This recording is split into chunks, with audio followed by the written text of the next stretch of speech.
Hello, everyone, and welcome to the Sussex Smuggler. I'm Captain James Bollinger, and today it's a podcast, and there's a little bit of a Sussex story behind this, although that is not entirely the case with this particular podcast this evening.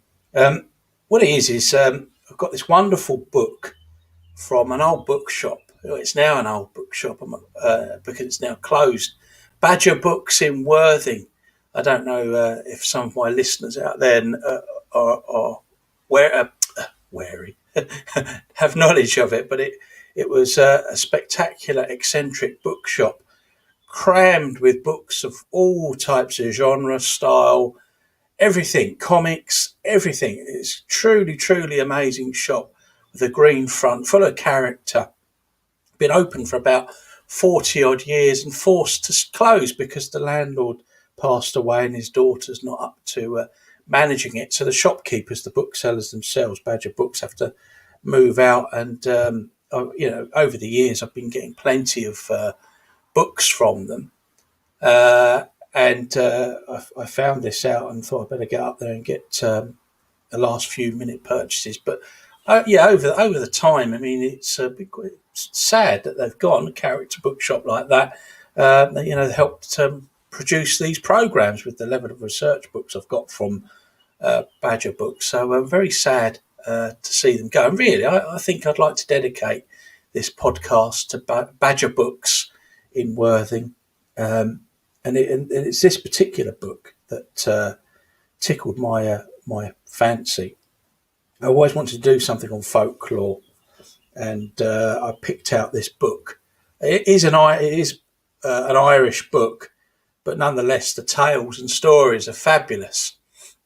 And there you have it. I mean, it is what it is, and it takes these people years, like Eddie Lanahan, of research, interviewing people with these folklore tales.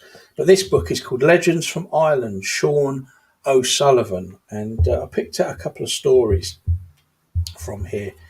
Now, one is about patience and overcoming fate, and it's a bit of a moral story, if you like, that gives you an idea of what some guidance in life. So a bit of a background to it. The international folk tales about fate and destiny are listed in Anne Thompson, the types of folktale under types 930 to 949, that they were popular in many countries, not at least of all Ireland. And here's one. It's called Patience Overcomes Fate. And I'll be reading this direct from the book, Legends from Ireland, Sean O'Sullivan, and it was printed in, let's have a look now. Oh, probably the 1970s by the looks of it. Doesn't actually say anywhere. Let's have a look on the back. No. Sure, if you Googled it, you'd find it. I'll put it in the description if I do. 1977, beg your pardon. So anyway, Patience Overcomes Fate. And don't be surprised if we come back to this book in the future with another podcast, because I think they're quite nice stories to listen to of an evening when you're trying to maybe have a quiet moment or to wind down. But it goes like this. There used to be a poor scholars travelling through Ireland long ago. They would stay maybe a week in a house they liked, or often even a fortnight.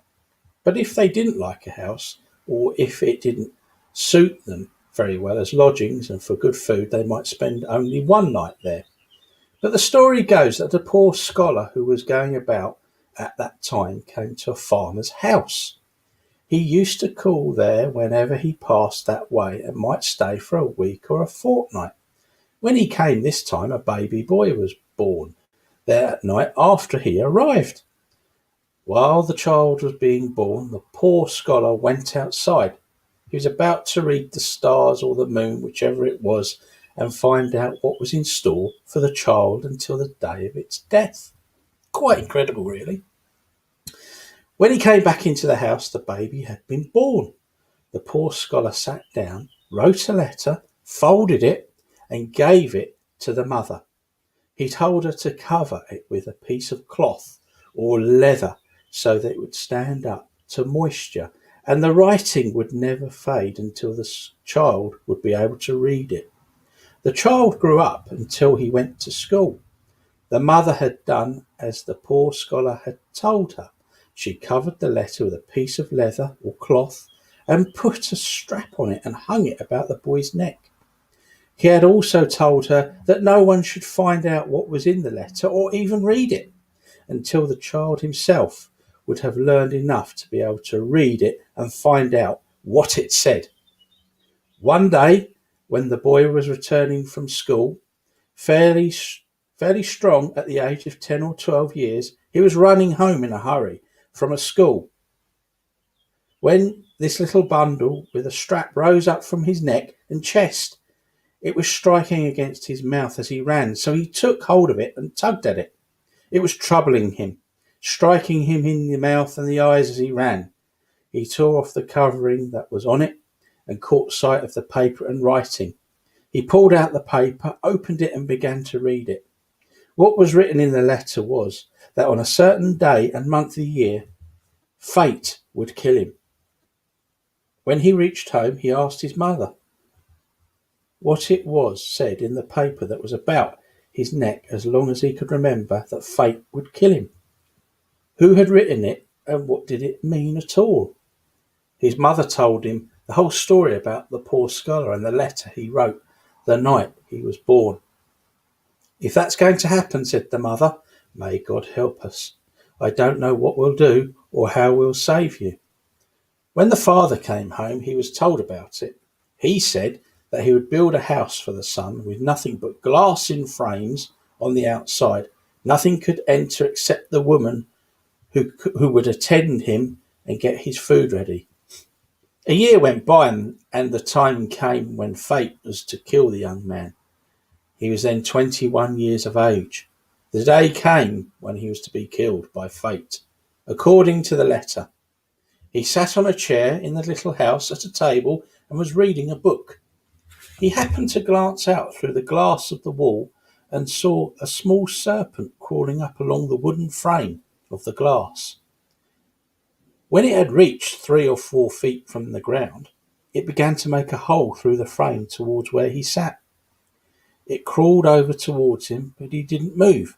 It crawled along his shoe, up along his shin, onto his chest, and entered his mouth. The young man never moved a hand to stop it. It came out of his mouth again and went into each of his nostrils. He never moved. The serpent then went in under one of his eyes and came out and went in under the other eye. It came out again and went into his ears.